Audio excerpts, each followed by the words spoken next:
खुलुमबाय बयखौबो बिटिआर गोजोन गोरोबथानि 5 बोसोर आबुं जानायखौ लानानै कक्राझाराव गं द' ब्लकनि बाइक रेली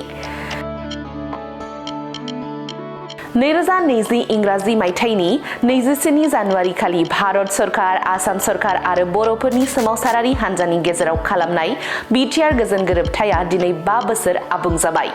5 बोसोर आबुं जानाय गोजोन गोरोबथाखौ लोब्बा लाखिनानै दिनै बिटिआरनि मोन 40 बियाबाव दिनै बिटिआर खुंथायनि बानजायनायाव गोजोनखौ फालिनानै मोनसे बाइक रेली हाबाफारि खुंफुंदों। बेबादिनो दिनै कक्राझार महकुमानि बेन्दोङाव थानाय गं द' ब्लकफोरनि गं 2500 बाइकजों रेली खालामदों।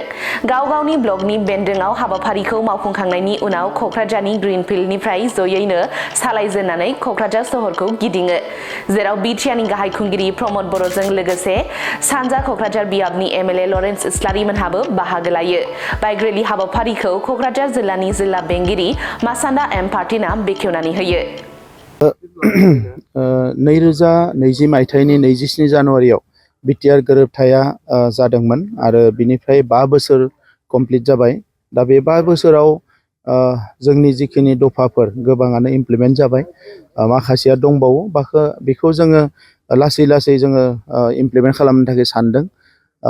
दिनै बयबो रायलायनाय मोनसे बाथ्राया जाबाय जे एनडिपिनि जोंनि दैदेनगिरि बिथांमोना जेलाव दङ आरो जिखिना आगोलावनो कनभिक्ट जाखादोंमोन बिथांमोनखौ जुडिशियेल प्रसेसनि गेजेरजों केसखौ फोजोबनांगोन। नंखायनो माखासे प्रसेसा सोलिगासिनो दङ। जायफोर दिनै जेलाव दङ बिथांमोननि एनआइएआव केस दङ, हाइनेस क्राइम होननानै मिथिदों, थेवबो बिनि नेचारा एसे जुदा। बे केसखिनिखौ लाबोफिननो थाखाय आसाम सरकारा भारत सरकारनियाव लिरहरदों, जों बयबो नारसिननाय आरो सावरायनायजों। दा बे केसखिनिखौ रिटार्न फैनाय लोगो लोगोनो माखासे केसा जोबगोन आरो जायखिना कनभिक्टेड जाखाबाय बेखिनिखौबो सावरायबाय थानाय जादों। दायो सुप्रिम कर्टआव बे केसखौ नांबाय थानाय जादों। बिथांमोना माखासे मानसिया बेखौ नेतृत्व लादों आरो जों सापर्ट होगासिनो दङ। दा बे केसखौबो जोङो लासैनो गभर्नमेन्टनिफ्रायबो खोब सावरायनो थाखाय जोङो लामा लादों, जाहाथे फोजोबनो हायो। जिहेतु जुडिसियारिनि सायावनो सोनारनानै माखासे मानसिफ्रा खामानि मावबाय थादोंमोन। दा बे लाइनावनो जोंबो लामा नायदों, नाथाय थेवबो पलिटिकेल लाइनावबो जोङो आरोबाव प्रेसार होनानै खामानि मावनो थाखाय थियारि जागासिनो दङ। आङो मिजिंथिदों बे केसफोरखौ जों लासै फोजोबजोबनो हागोन। बेखौ नागारनानै जि गामि सोसननाय, दासिम 60 गामि सोसननाय जाबाय, बाखि गामिफोरखौबो सोसननो थाखाय खामानि मावगासिनो दङ। बिनि गेजेराव मोनसेया जाहैबाय नैबे माबाया मा होनो इखो, जोंहा जिखिनि सनितपुर आरो बिश्वनाथनि फरेस्ट एरियानि हा। दा बे फरेस्टआव आगोलाव मानसि गैयि बायदि बिथांमोना बुङोमोन, नाथाय दा फरेस्ट एरियायाव जिखिनि रायजो जाबाय बिथांमोननि मेजरिटि मेक्सिमामनिनो हानि मोन्थायखौ होनाय जाबाय। दा बियो लासैनो बे ओनसोलफ्राबो रेभिनिउ लाइनाव फैगासिनो दङ। दा अब्ला जोङो जिहेतु रेभिनिउ ओनसोलखौ लानानै जोङो कन्टिगिउटि गामिखौ जोङो बिदों, जाय गामिफ्रा कन्टिनिउवास मोनसे माबायाव दङ, गहपुरसिम एबा सिमुलुगुरिसिम बे गामिखिनिनि सावरायनाया जागासिनो दङ। बिनि बादै जोंनि जिखिनि इनस्टिटिउसन्स बियो कभिडनि थाखाय बोसोरसे फासयलांदोंमोन, नाथाय दायो प्राय 80% जि इनस्टिटिउसनफोर बिनाय बिनि खामानिया कमप्लिट जाबाय आरो जोंहा पर्बतझरायाव जि रेल कच फेक्टरिमोन बिनि खामानियाबो अलरेडि 300 करोड़ बिथांमोना थिग खालामबाय। जे बेखौ खालामनो थाखाय जों हानि थाखाय एसे प्रपज फरेस्ट लेन्ड माखासे दङमोन, दा बे एरियाखौ जोङो थिग खालामनानै होबाय भारत सरकारनो। दा नंखायनो पर्बतझरायाव जानो गोनां जि रेल कच फेक्टरि, दा बेखौ वागन बानायनायनि थाखाय बिथांमोना थिग खालामगासिनो दङ। दा बिनि अनगायै बे दफाफोरखौ जोङो मोनसेनि उनाव मोनसे इमप्लिमेन्ट खालामगासिनो दङ। दा आं मिजिंथियो जे बिटिआर गोरोबथाया जिहेतु भारत सरकारा एबा भारतनि प्राइम मिनिस्टार बिथाङानो बावैसो बर' महोत्सबआव फैनानै बुंदों जे बे एकर्डआ सबसे बेस्ट एकर्ड जादों आरो सा सानजा भारताव जायफोर दिनै सोमावसारदों एबा बिग्रायखांदों बिथांमोनखौबो बुंदों सारा भारतावनो जे बिटिआर मडेलखौ बयबो लानांगो। दा बे बिटिआर मडेलखौनो जोङो एफेक्टिभ खालामनो थाखाय दिनै आरोबाव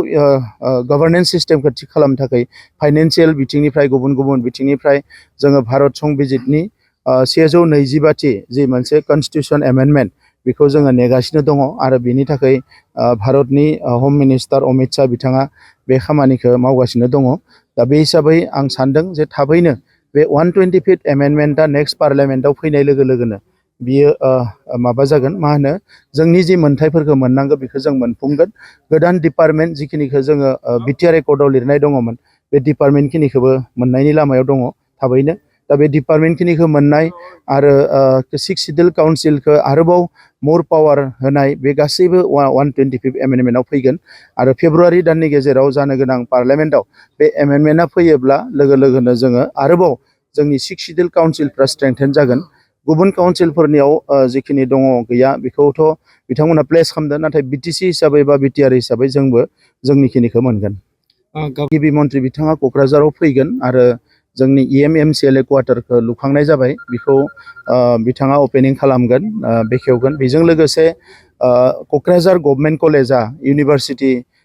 फोसावजादोंमोन दा बिथाङा गाबोनो बे क'क्राझार गभर्नमेन्ट कलेजा जि इउनिभार्सिटि जाबाय बिनि अन्थाइ खाम्फाखौबो गायसनगोन बिनि उनाव बिथाङा फैनानै जोंनि गिदिरथार सुबुं गौमा सान्तिखौ लानानै जि एरेन्ज खालामनाय बेवहाय बिथाङा बाहागो लागोन जोबथायाव सार जिहेतु लिरनाय दंमोन जे बिटिआरनि लाइमोनफोरनि थाखाय आर्मि पुलिस पेरामिलिटारियाव बेयाव माने रिक्रुइट जानायनि बाथ्रा माखासे रिक्रुइटमेन्ट रेलिफ्रा जालांबाय बेवहाय गोबाङानो बाहागो लायाखै गोबाङानो बाहागो लादों पुलिसाव दासिम गोबाङानो रिक्रुइटमेन्ट जालांबाय नाथाय आगोलफ्राव NDB फोरनिफ्राय बाहागो लायाखैमोन दा नंखायनो पुलिसनि जिखिनि रिक्रुइटमेन्ट जागोन बेवहाय 2% XND बिनि थाखाय होनायनि थाखाय थिग खालामदों दा बे हिसाबै जायफोरा बैसो दङ जायफोरा क्वालिफिकेसन दङ बिथांमोना मोनगोन दा बेवहाय बेसेबां रिलेक्सेसन खालामनो हायो बेखौ नाजानाय जागोन गुबुन फारसेथिं बावैसो टेरिटरियेल आर्मिनि बेवहाय रिक्रुइटमेन्ट जालांदों बेवहायबो जोङो गोबां नाजादों दा बियो प्रसेसआव दङ दा बेबायदिनो पेरामिलिटारि फर्सेसआबो सम सम रिक्रुइटमेन्ट खालामो नाथाय दा बियो गोबां समाव रिक्रुइटमेन्टआ एसे स्टप जानानै दङ दा जेब्ला जायो अब्लानो जोंनि ओनसोलावबो मोननांगौनि थाखाय जोङो भारत सरकारजों जोबोद फ्रिकुवेन्टलि डिसकास खालामगासिनो दङ NDB-फोरनि जिथु केस गोबां केसा उइथड्र जाबाय आरो माखासे केसा उइथड्र जानायनि लामायाव जुदि बेवहाय मानगोनां रन्जन दैमारिनि खोथा आरो बिथांजों लोगोसे माखासे जेल जानांनाय जेफोरनि खोथाखौ बुङोबा सुप्रिम कर्टआव बे केसखौ न'खरनि आरो आफादनि लुबैनाय बायदियैनो माखासे एडभकेटफोरखौ हमनायनि गेजेरजों बे केसखौ उइथड्र जानायनि थाखाय बा बेल मोननो थाखाय जेफोर हाबाफारि मावनो गोनां दङ बा इनिशिएटिभ लानो गोनां दङ बे इनिशिएटिभफोरखौ लाबाय थानाय जादों बेवहाय सरकारजोंबो रायलायबाय थानाय जादों जाहाथे बिथांखौ गनायनि जिथु हाबाफारिफोर सरकारा लानांगौ बेखौ जाहाथे सरकारा लायो आरो जाहाथे बिथाङा कर्टनिफ्राय बेल एबा कर्टनिफ्राय बेल मोननानै जाहाथे गबोनो हायो बे बाथ्राफोरखौ लानानै जेब्लायबो सरकारजों सावरायबाय थादों आरो जों मिजिंथिदों बिथांनि केसआबो जोबलांगोन नाथाय केस होननाय लोगो लोगो गोबां रोखोमनि कर्टनि जेफोर नेम बायदिसिना दङ बेफोरखौ जिहेतु जोङो फेस जानांगासिनो दङ आरो फेस जाखांनायनि उनाव बेफोर केसफ्राबो जोबगोन होननानै जों आसा खालामदों दा बे जेसेबां जेलाव दङ बे जेलाव थानाय मानसिफ्रा जाहाथे गबोयो बेनि थाखाय सरकारा खामानि मावगासिनो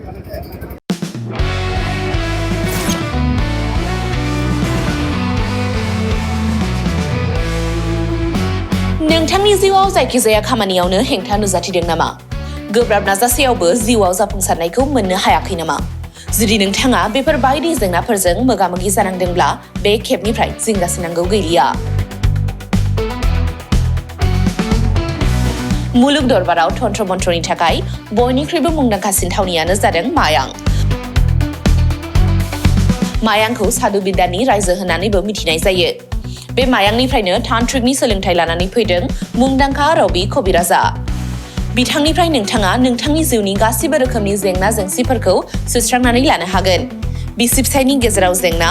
गोसो थोनाया गारनानै थाङोब्ला लाबोफिननाय जुलिनि जेंना साख्रि मोननो हायै हा हु धोन सम्पथिनि जेंना बायदि बायदि जेंनानिफ्राय उदां जानो एबा सुस्रांनानै लानो थाखाय नोंथाङा दिनैनो दानो जगाजग खालामनो हागोन रबि कबिराजखौ रबि कबिराजखौ जगाजग खालामनो थाखाय मबाइल नाम्बार 7099193841 एबा 7086047381 आव कल खालामनो हागोन